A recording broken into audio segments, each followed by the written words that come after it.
Hi YouTube. I have a problem. So I was invited for a group exhibition this coming August sa Dagupan City. And ngayon, wala pa akong entry. Like wala pa akong wala pa akong bagong work na pwede kong i-entry. I have works naman na existing na siya and naka-frame na, naka-varnish na pwede kong i-submit pero I want to produce a new one and a bigger one kasi maliliit yung meron ako. Problema ko wala akong inspiration. Kasi yung theme niya is celebration of life.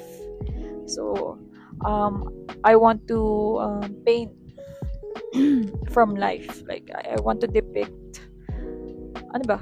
Gusto ko mag-depict ng real life scenarios, ganon. Yeah, wala akong makita na yung perfect na pwede kong i-paint, na perfect reference or perfect scenario na pwede kong kuhanan. So, as I was about to go home, may nadaanan akong tatlong bata na namimingwit ng palaka. Tapos, nung una, nung nadaanan ko sila, gusto ko na silang tanungin kaso, nahiya ako. Ewan ko ba, nahiya ako pag mag-ask ng strangers. So, nung nalampasan ko sila, nadaanan ko naman yung tatlong baka naman. And, medyo paliko pa yun. So, pumunta ako doon, kinuhanan ko ng video yung tatlong baka. And then, nadaanan ko ulit yung parang naabutan ako ng tatlong bata. Tapos, nilapitan ko sila, tinanong ko.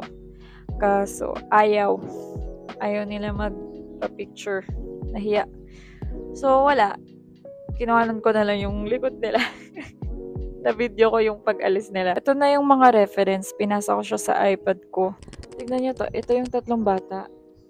Maganda rin yung reference. Kaso, gusto ko din yung yung baka. Yeah! May magpapaserox. Wait lang. Hi. So meron ako ditong canvas. Ito siya.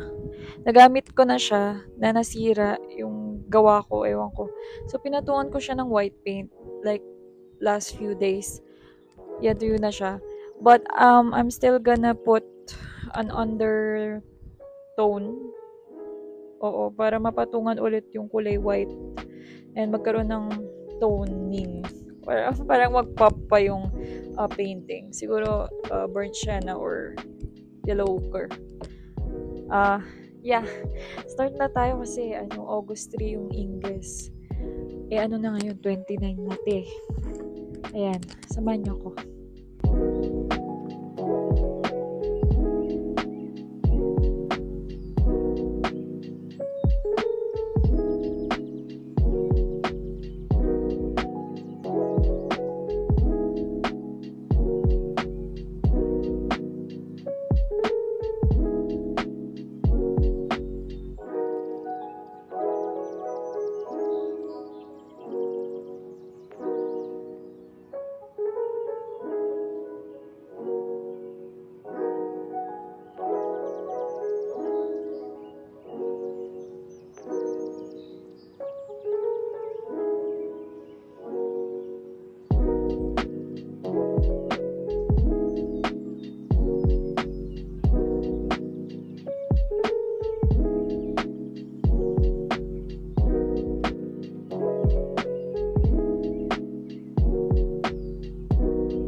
Today is day 2 and it's around 10, mag-11 na yata.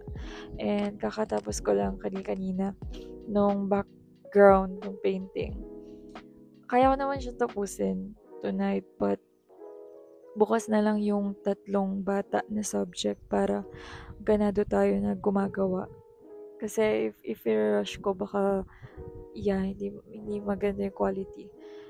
And sumakit yung binti ko rin kasi around 4, I started from 4, tapos tumigil ako ng mag-8 kasi I have to eat dinner.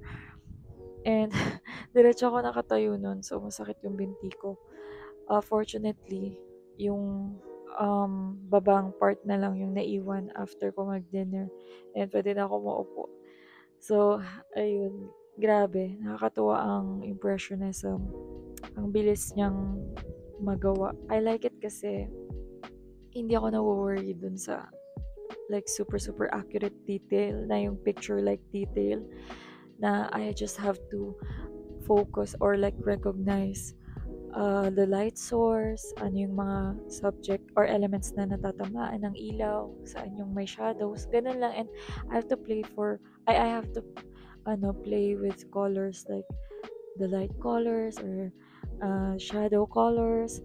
Even though yung brush strokes mo sa Impressionism is very basic and random, yung hindi siya yung super clean, paglalayuan mo siya para siyang realistic na painting. Pag hindi mo siya lalapitan ng gano'n.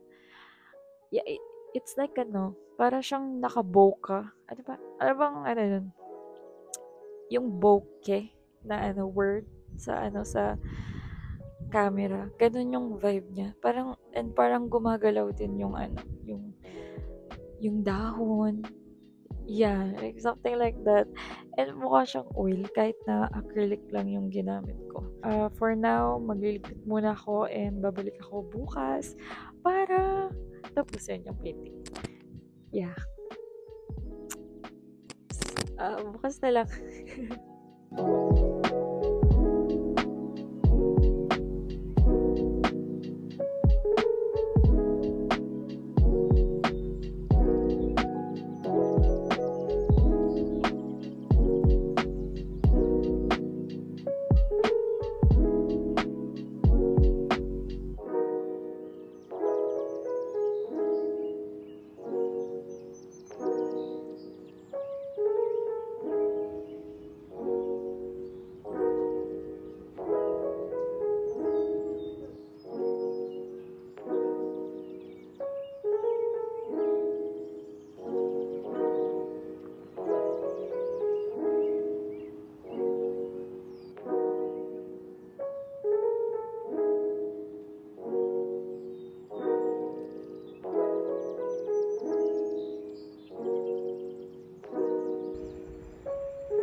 Nag-add ako ng yellow ochre na wash dun sa mga areas na parang gusto ko matamaan siya ng parang yung afternoon or late afternoon light.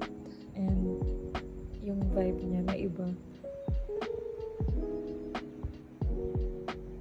So today is August 2 and tomorrow na yung exhibit, August 3. Of course, August 2 nga ngayon, di ba? Pero earlier lang, na-interview ako ng RNG Luzon. Like as in, kanina lang. And ma-add ko na lang din dito sa vlog.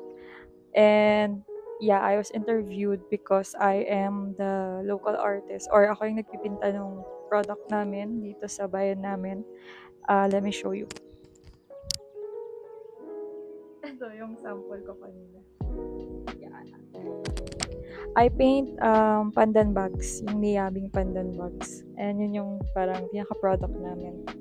So, yeah, I think i-show nila yun next week daw. Hindi ko na mailalagay yung clip nung interview dito. So, yeah, ma-share ko lang. Samahan nyo ko mag-varnish nung pinaint natin. And then, lalagyan ko din siya ng string sa likod para maihang siya. Kasi dapat daw ready to hang na yung painting. So, let's go.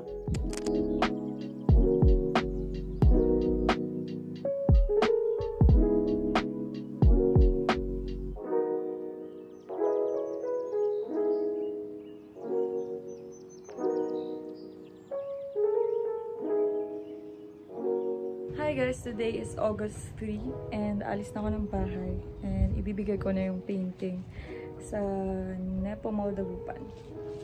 Binalot ko siya ng bubble wrap supposed to be, dadalhin ko siya with paper bag, pero ayoko nang may dala na uuwi. So, ito na lang. Ayun, ingat sa akin.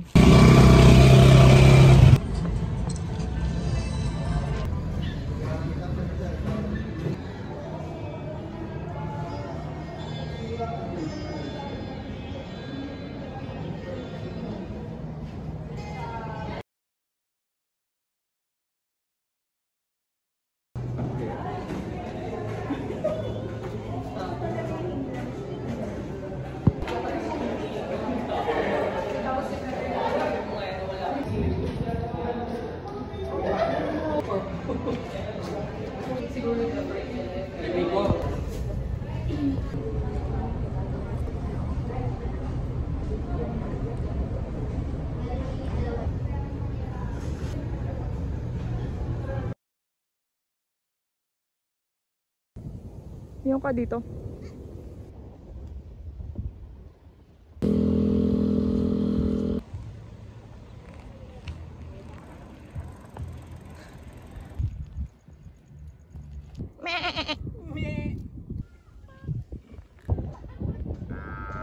There's a cow.